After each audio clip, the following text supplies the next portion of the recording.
ನಮಸ್ಕಾರ ಸ್ನೇಹಿತರೆ. ಜಿಂಬಾಬ್ವೆ ವಿರುದ್ಧದ ಮೂರನೇ ಟಿ20 ಪಂದ್ಯವನ್ನ ಗೆದ್ದ ಬಳಿಕ ಅತ್ತರು ಶುಭ್ಮನ್ ಗಿಲ್. ಬಳಿಕ ಕೊಹ್ಲಿ ಹಾಗೂ ರೋಹಿತ್ ಬಗ್ಗೆ ನೀಡಿದರು ದೊಡ್ಡ ಹೇಳಿಕೆ. ಹಾಗಾದರೆ ಸುದ್ದಿಯ ಸಂಪೂರ್ಣ ಮಾಹಿತಿ ಏನು?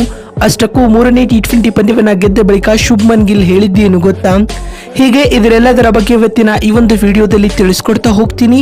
ಆದ್ದರಿಂದ ದಯವಿಟ್ಟು ಈ ವಿಡಿಯೋವನ್ನ ಕೊನೆವರೆಗೂ ನೋಡಿ. ಆದರೆ ಅದಕ್ಕಿಂತಲೂ ಮುನ್ನ ನೀವು ಕೂಡ ವಿರಾಟ್ ಕೊಹ್ಲಿ ಮತ್ತು ರೋಹಿತ್ ಶರ್ಮಾರವರ ಅಭಿಮಾನಿಗಳಾಗಿದ್ರೆ ತಪ್ಪದೆ ಈ ಕೂಡಲೇ ಈ ವಿಡಿಯೋಗೊಂದು ಲೈಕ್ ಮಾಡಿ. ಹೌದು ಸ್ನೇಹಿತರೆ, ಜಿಂಬಾಬ್ವೆ ವಿರುದ್ಧ ಬುಧವಾರ ನಡೆದ ಮೂರನೇ ಟಿ20 ಪಂದ್ಯದಲ್ಲಿ ಟೀಂ ಇಂಡಿಯಾ 23 ರನ್ಗಳಿಂದ ಭರ್ಜರಿ ಜಯ ದಾಖಲಿಸಿದೆ.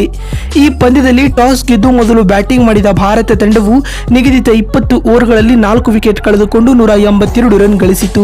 ಇದಕ್ಕೆ ಉತ್ತರವಾಗಿ ಜಿಂಬಾಬ್ವೆ ತಂಡವು ನಿಗದಿತ 20 ಓವರ್ಗಳಲ್ಲಿ 6 ವಿಕೆಟ್ ಕಳೆದುಕೊಂಡು 159 ರನ್ ಗಳಿಸಲಷ್ಟೇ ಶಕ್ತವಾಯಿತು. ಟೀಂ ಇಂಡಿಯಾ ತಂಡದ ಪರ ಯಶಸ್ವಿ ಜೈಸ್ವಾಲ್ 36 ರನ್ ಮತ್ತು ನಾಯಕ ಶುಭ್ಮನ್ ಗಿಲ್ 66 ರನ್ ಹಾಗೂ ಅಭಿಷೇಕ್ ಶರ್ಮಾ 10 ಮತ್ತು ಋತುರಾಜ್ ಗಾಯಕ್ವಾಡ್ 49 ರನ್ಗಳ ಸ್ಫೋಟಕ ಇನ್ನಿಂಗ್ಸ್ ಆಡಿದರು. ಮತ್ತು ಬೌಲಿಂಗ್ ನಲ್ಲಿ ಮ್ಯಾಜಿಕ್ ಮಾಡಿದ ವಾಷಿಂಗ್ಟನ್ ಸುಂದರ್ 4 ಓವರ್ಗಳಲ್ಲಿ 15 ರನ್ ನೀಡಿ 3 ವಿಕೆಟ್ ಪಡೆದರು.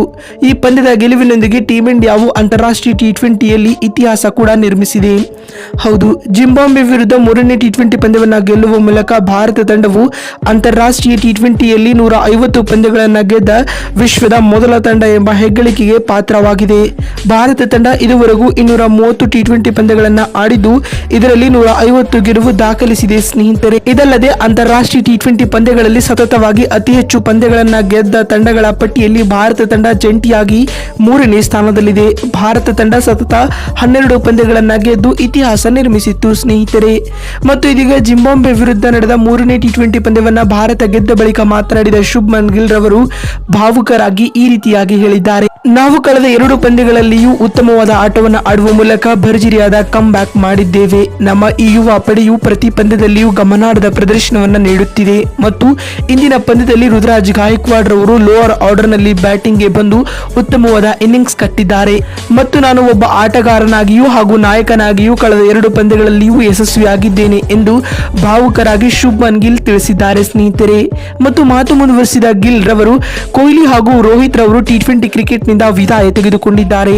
ಆ ಇಬ್ಬರ ದಿಗ್ಗಜರ ಅನುಪಸ್ಥಿತಿ ನಮಗೆ ಕಾಡುತ್ತಿತ್ತು, ಆದರೆ ಇದೀಗ ಅವರ ಕೊರತೆಯನ್ನ ನಮ್ಮ ಯುವ ಆಟಗಾರರು ನೀಗಿಸುತ್ತಿದ್ದಾರೆ ಎಂದು ಹೇಳುವ ಮೂಲಕ ಕೊಹ್ಲಿ ಹಾಗೂ ರೋಹಿತ್ ರವರ ಬಗ್ಗೆ ದೊಡ್ಡ ಹೇಳಿಕೆಯನ್ನ ಗಿಲ್ ನೀಡಿದ್ದಾರೆ ಸ್ನೇಹಿತರೆ. ಮತ್ತು ಮಾತು ಮುಂದುವರಿಸಿದ ಅವರು, ಸರಣಿಯಲ್ಲಿ ನಾವು ಈಗಾಗಲೇ ಲೀಡ್ ಪಡೆದುಕೊಂಡಿದ್ದೇವೆ. ಮುಂಬರುವ ಪಂದ್ಯಗಳನ್ನ ಕೂಡ ಗೆದ್ದುಕೊಂಡು ಸರಣಿಯನ್ನ ಕೈವಶಪಡಿಸಿಕೊಳ್ಳಲು ಎದುರು ನೋಡುತ್ತಿದ್ದೇವೆ ಎಂದು ಭಾವುಕರಾಗಿ ಗಿಲ್ ಹೇಳಿದ್ದಾರೆ. ನೋಡಿದ್ರಲ್ಲ ಬಂಧುಗಳೇ, ಜಿಂಬಾಬ್ವೆ ವಿರುದ್ಧದ ಮೂರನೇ ಟಿ20 ಪಂದ್ಯವನ್ನ ಭಾರತ ಗೆದ್ದ ಬಳಿಕ ಶುಭ್ಮನ್ ಗಿಲ್ ಹೇಳಿದ್ದೇನು ಅಂತ ತಿಳಿಸಿಕೊಡುವ ನಮ್ಮ ಈ ಪ್ರಯತ್ನ ನಿಮಗೆ ಇಷ್ಟವಾಗಿದ್ದಲ್ಲಿ ತಪ್ಪದೆ ಈ ಕೂಡಲೇ ಈ ವಿಡಿಯೋಗೊಂದು ಲೈಕ್ ಮಾಡಿ. ಮತ್ತೊಂದು ವಿಡಿಯೋದಲ್ಲಿ ಸಿಗ್ತೀನಿ. ಅಲ್ಲಿವರೆಗೂ ನಮಸ್ಕಾರ.